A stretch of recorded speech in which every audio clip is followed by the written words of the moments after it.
Plan on flying? It's time to upgrade to a Real ID. Because in order to board domestic flights, your driver's license or state-issued ID must be a Real ID, or you'll need another acceptable form of identification. So don't wait. Find out how to get your Real ID at tsa.gov/RealID. That's tsa.gov/RealID, or visit your local DMV. And then you'll be cleared for takeoff.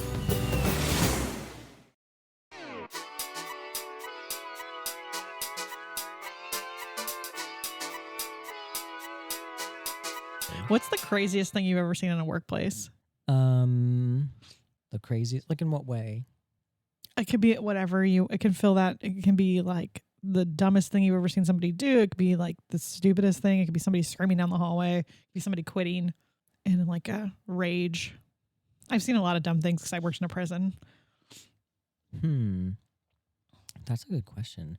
I've certainly worked with some very difficult people who did some pretty crazy things. I don't think I can talk about it because it's too fresh, but I've talked to you about it. Yeah, I know. Like yeah. vague posting on your door, putting quotes on your door. A smear campaign via stuff on your door, which is wild. Wild. Savage behavior in a workplace. I don't think I've ever seen, nothing comes to mind. I've certainly just worked with really difficult people who did off the wall things, but not like.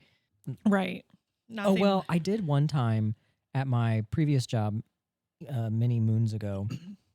We had an intern who pretty sure was under the influence of something. Sure. As you do as an intern. Show up to your internship.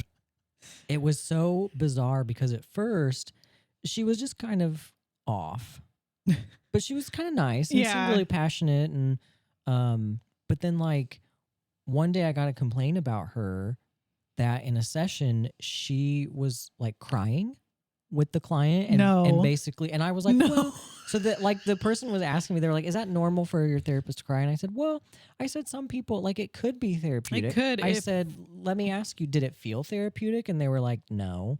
I said, did you turn into the therapist? And they were like, yeah. I was like, okay, well, I'm going to talk to her about that.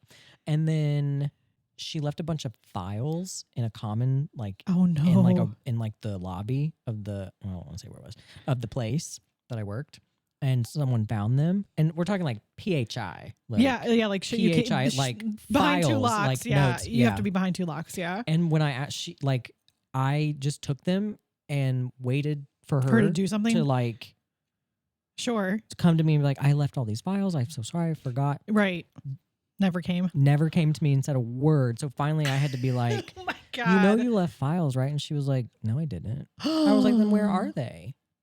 She was like, bitch. Oh my God, I did. I was like, yeah. Like, you got to be careful. What if Joint Commission was just hanging out here? And then, because they can do that if they want to. They don't, but absolutely. They can. And then one day I watched her. We ran she helped do a clinic that I ran, like a integrative clinic. And where I sat, I could see the parking lot. I watched her, and it wasn't a big parking lot. It was probably like from your fence out here to like probably just a little bit down the road. Sure. Like if that. I watched her go back and forth looking for her car for like 25 minutes. And again, it was not that big. It was like 3 rows of spots. Sure. Maybe less than 50 deep, probably less than 25. And at that point I was like, you're like, okay, bitch. Well then. Oh, here we go. This is not. So then we say it's time. It's Dr. Google in the house. So we Google her. She had, well, I don't want to dox her, but her previous profession, she was barred from doing. Oh. And because she had some type of problem, some type of, I don't know if it was alcohol or pills, but. Sure, but they don't fuck with that. It was gone and had a bunch of like operating while intoxicated and like all of these things. And we were like, oh my. So we fired her as an intern. Oh my God. Mm-hmm. So that's wild. That's probably the wildest thing that I can think. Because I just remember like at first being like, well, people forget things. You forget files. Like not that that's not a big deal, but sometimes that happens. But then like wandering to try and find her car and like, I don't like crying with clients, and it was like messy. Like I guess it was. They were. It like, wasn't like I the client worried. was telling like a sad story, and you just like happened to have like a little tear fall. It was like we were full blown sobbing. We were sobbing, yeah. And telling like, the client about our life. Well, I get my unprofessional opinion was that she was drinking.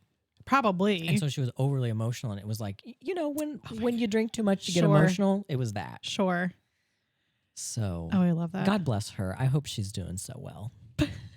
Don't know what Bless she her comes up heart. on my people you may know on Facebook, And you're like, no. but there's not much on there. So Well, we here at Two Tired Therapists do not hold any responsibilities of what we say. no. and When does you're not talking, reflect our I can think of character. so many different ones. Well, and I worked in a prison for a long time, so I don't feel like my Right. stories are very fair. But I will say there were many times that the one that stuck out to me when I said this to you was, so we had, to make a very long story short, in the part of the prison that I worked, it was the mental health unit. So it was like a prison within a prison. So the guys, they had to get phases basically. So some of their phases, they were either always cuffed, sometimes cuffed, never cuffed. So there was a guy on my caseload. Of course, it was on my caseload. Poor guy. One of my favorites to this day. And I will say that. He was very delusional. Well, very, very psychotic, very delusional, very everything. Not medicated. And when he was not medicated, I mean, it was like constant word salad. It was like, be like, how are you? And he'd be like, blue cheese, smelly butt. And you're like, I mean, what? Yeah, It kind of makes sense. And so, but his main delusion was if he heard keys, he thought you were trying to have sex with him. He was real erotomanic about everything. I would come What in. an interesting connection. Yeah. And so, and of course, officers have keys jangling all the time. And so I made a point when I would see him like that. I was holding my keys so he didn't see it, but he still thought I was trying to have sex with him all the time. And he was this really tall black guy. Like he was kind of like, if you didn't know him, he was scary looking, but like I wasn't scared of him. But for some reason, custody, like just like they didn't think he was that scary. And I kept telling them, I was like, he thinks you're trying to have sex with him. So like when Did you he come, like that though? Like he was like, oh, okay, it's time to have sex. he was like scared by it. okay. Yeah, he did not like it. He had a couple. I probably should mention he had a couple of staff assaults because of the delusions. Oh no! And so I was telling them, I was like, you guys have to be really careful. I'm not saying like take your keys off, but like don't like fuck with him. Basically, like don't like Right. try to do different. Like don't try to be funny with him because he's not like he's gonna Right. probably punch you. Right. And when I say like, I mean, he was probably like 6'4". I mean, he was a tall guy. Wow. And so he was getting sicker and sicker. He wouldn't do meds. So we were trying to pursue involuntary meds for him, and they moved him to a different range. And the officers did not heed my advice, which is to this day the dumbest thing I think I've seen in the prison. And I've seen a lot of dumb things in the prison, including people just like lifting up their shirts in front of people. Like, I mean, but this was sure. stupid. So he had to go take a shower, and he was on the always cuff phase. They were like, oh, we'll just let him go. And as soon as they let him go, he just he punched an officer. He beat him up, and he punched him. Sure. And then they looked at me and they're like, what are you going to do about it? And I was like, nothing, because you guys didn't cuff him. And then for years after this, he stayed for about a year. Maybe it was about a year. For like months after this, we had a different lieutenant, and she was one of our sergeants, and she and I did not get along. And we definitely did not get along after we had a treatment team. And he'd gotten on meds. He got a lot better. When he got on meds, he cleared. He was like any person off the street. Like you could talk to him and he was like, oh yeah, he remembered doing it. And he was like, I'm sorry, like whatever. But he also hated to say that he had a mental illness. So I brought him to a treatment team. We'd rehearsed. He'd come. He did so beautiful. He was like, I have a mental illness. I need to take my medication. Aw. He's like, I don't agree with Miss about all this. He's like, but I understand, like I've done some stuff wrong. And he had been doing fine for months, probably almost 6 months at this point. Our lieutenant at the time, she was like, cause I was trying to get him uncuffed for groups only. So like he would only be uncuffed with behavioral health staff. And she was like, no, we can't have that. He did a staff assault. And I said, and I turned and I looked at her. This is after he left the room. She's like, we had a staff assault. And I said, because your officers were incompetent and they let him uncuffed when he was not supposed to be uncuffed. And she shut the fuck up and he got to be uncuffed after that. That's Boots T. I was like, That's I'm Boots not. T. He was one of the funniest, cutest little clients I ever had. And he was not little. He was like twice my size, but he was like the Oh my funniest. God. Love him. But that was the dumbest thing I think I've seen. Another thing I can think of actually happened recently. A short little story when you said drinking on the job. Sure. I went to one of my sites recently and they were telling me that one of their staff got walked out, mental health staff, because she was coming to work drunk. So they were Well, like, Nope, there you go. well, so like they called her because they were like, are you okay? Like it was like 8 o'clock and she like smelled like smelled like alcohol. 8 a.m. 8 Girl. fucking a.m. So they call her down to like the internal investigations, and they're like, "Are you okay?" And she was like, "Yeah, I'm fine." They're like, "Well, do you want to like, can we do?" Luckily, state police was already there for something else totally unrelated to her. So they had a breathalyzer. She's like, "Will you do a breathalyzer?" She's like, "Yeah." Guess what she blew? Oh, like 2. Yeah, like 0.2 basically. Yeah. She goes, "Oh, it's my gum." Oh, so they're like, "Take your out alcoholic gum. exactly." They're like, "Take out your gum." So they wait like 10 minutes. She blows like 0.19. And so they're like, "You're done." Yeah. And so like one of the people I work with, Girl, she that had is to clean out her office. And so she was like, we were like opening water bottles, and she's like, none of them smelled like alcohol. She's like, but we dumped everything that was in her office. Sure, like that was a sure. water bottle.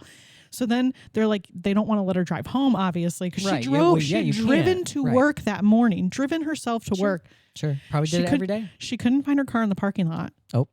Couldn't find it. So they didn't know what to do. So they were like going to call her an Uber. Because they were trying to like figure something out. And then finally she got somebody to come pick her up.